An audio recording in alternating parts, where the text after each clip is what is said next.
ଅଯୋଧ୍ୟାରେ ଧାର୍ମିକ ପର୍ଯ୍ୟଟନ ବୃଦ୍ଧି ହେତୁ 2 ଲକ୍ଷ ଲୋକ ପାଇବେ ରୋଜଗାର। ଅଯୋଧ୍ୟାରେ 22 ଜାନୁଆରୀରେ ପ୍ରଭୁ ରାମଲାଲା ଭବ୍ୟ ମନ୍ଦିରରେ ବିରାଜମାନ କରିଛନ୍ତି। ପ୍ରାଣ ଲାଖ ଅଂଶଗ୍ରହଣ ପ୍ରତିଷ୍ଠା ସମାରୋହରେ ହଜାର ହଜାର ଲୋକ କରିଥିଲେ। ଏହାପରେ ମନ୍ଦିରରେ ଦର୍ଶନ କରିବା ପାଇଁ ଲୋକଙ୍କ ଏକ ବିରାଟ ଧାଡ଼ି ରହିଛି।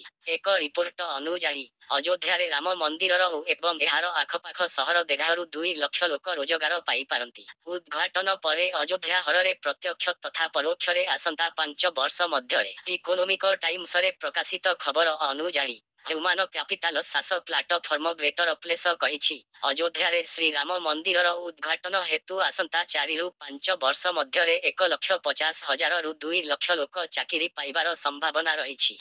ବେଟର ପ୍ଲେସର କୋଫାଉଣ୍ଡର ତଥା ଗୋଷ୍ଠୀ ମୁଖ୍ୟ କାର୍ଯ୍ୟନିର୍ବାହୀ ପ୍ରବୀଣ ଅଗ୍ରୱାଲ କହିଛନ୍ତି ଯେ, ଏହା ବ୍ୟତୀତ ଅଯୋଧ୍ୟାରେ ହୋଟେଲ, ଆପାର୍ଟମେଣ୍ଟ ୟୁନିଟ, ସ୍ୱାସ୍ଥ୍ୟସେବା ସୁବିଧା ଏବଂ ଅନ୍ୟାନ୍ୟ ଭିତ୍ତିଭୂମି ସମ୍ପ୍ରସାରିତ ହେବାକୁ ଯାଉଛି। ଏହି କାରଣରୁ ତୁରନ୍ତ 50,000ରୁ 1 ଲକ୍ଷ ନିଯୁକ୍ତି ସୁଯୋଗ ସୃଷ୍ଟି ହେବ। ବେଟର ପ୍ଲେସ ଆକଳନ କରିଛି ଯେ, ଆସନ୍ତା କିଛି ବର୍ଷ ମଧ୍ୟରେ ପ୍ରତିବର୍ଷ 5 କୋଟି ଲୋକ ଅଯୋଧ୍ୟା ପରିଦର୍ଶନ କରିବେ। ଆଗାମୀ କିଛି ମାସ ମଧ୍ୟରେ 1-2 ଲକ୍ଷ ପର୍ଯ୍ୟଟକ ଆସିବା ଆରମ୍ଭ କରିବେ, ଯେଉଁ ପାଇଁ ତୁରନ୍ତ 10,000ରୁ 30,000 ନିଯୁକ୍ତି ସୃଷ୍ଟି ହେବ।